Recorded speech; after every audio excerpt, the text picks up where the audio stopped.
His name should sound familiar. His company, Susser Holdings, owned Stripes. But Sam L. Susser is far more than an incredibly successful businessman. He's a philanthropist. And Triumph Over Kid Cancer is a nonprofit that is dear to his heart. We have been proud supporters of Tokc really since its founding.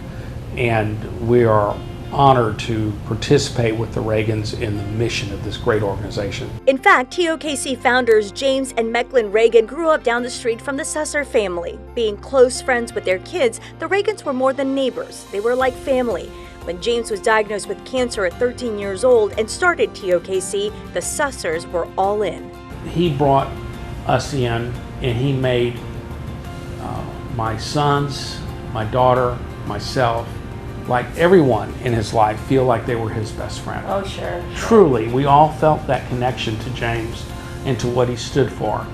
And I just hope that our children and that my wife and I can just measure up a little bit in terms of the kind of phenomenal young man he was and the impact that he had in his short time on earth. And in his short time, James was a championship tennis player.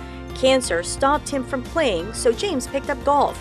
Mr. Susser, an avid golfer, says they actually became friendly competitors. I never spotted him anything, and no matter how tough the day was and no matter how hard the burden was of cancer, I always did everything I could to try to beat that little kid. And he was a great champion and a great fighter. A great fighter and a great bond. Mr. Susser's selflessness and perpetual efforts are evident through his extensive involvement in Tokc.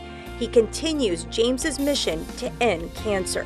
We want to continue to fight against cancer until cancer is no more. Now, Mr. Susser and James, before he died, helped to lobby for cancer funds from the state to go to pediatric cancer research, and their efforts, along with those of so many others, were successful. In fact, Texas now puts more money into pediatric cancer research than any other state.